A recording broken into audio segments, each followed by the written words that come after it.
Well, it's a sweet product that offers so many health benefits, and one of those benefits is that you can actually find it here locally.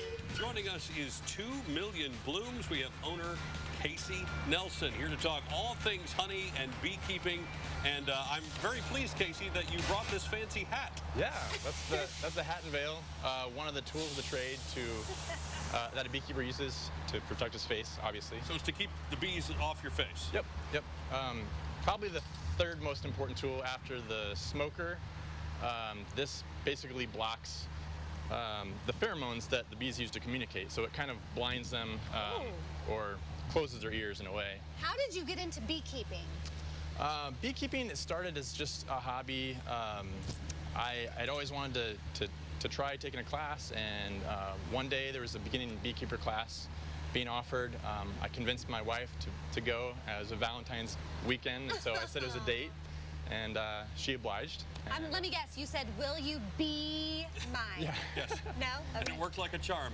It feels like beekeeping would be something that's hard to start doing. Like if you're going to garden, you can go buy seeds and plant them, and all of a sudden you're a gardener. But where do you buy bees?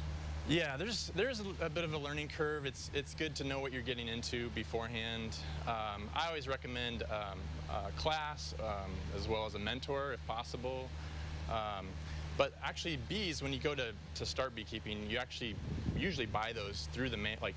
You have them shipped to you through the USPS, and they've been doing that for hundreds of years. Which is why you should never, ever, kids, open somebody else's mail. Exactly. But usually, or not usually, I thought we're in kind of a shortage of bees. Is that still the case? Bees are struggling. There's a lot of pressures against them. Pesticides is a major factor there. It's the native bees that are struggling the most, actually. A lot of our solitary bees that are native here. Yeah, it's a challenging hobby on steroids, I guess. But is that why a lot of our honey is imported and not found locally? It has to do with the almond blossoms being more profitable, and that's the main contributor there. But yeah, most of our honey is imported, so if you want a local product, there are plenty of local beekeepers who you can buy from. Obviously, bees do lots of good things. We don't necessarily think of it that way, at least the general public doesn't. It's like, ooh, get away from me, I don't want to get stung. Yeah. But one of the great things they do is produce honey, and honey, I've heard, is nature's perfect food. It is. It's I'd say it's an ethical sweetener. If you buy local honey, it's going to have the fewest carbon miles. It's going to be basically from flowers in your backyard, most likely. It has an interesting flavor profile too, versus just corn syrup or sugar. A lot of times, even throughout the season, you get different flavors honeys, depending on when it's harvested. Oh, I didn't realize it had different flavors to it. I did not That's either. interesting. Have you seen the TikTok where people are eating frozen honey? I haven't. I've seen a headline, and that dentists don't really like what's going on there. So. Oh, okay. But Probably not great for the teeth, I could see that. But we do like what's going on at the Champaign Farmers Market in association with the Land Connection. Yeah, come on out Tuesdays, 3 o'clock.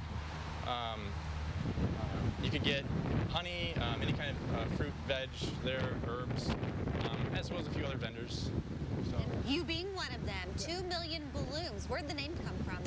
So it takes 2 million foraging bees.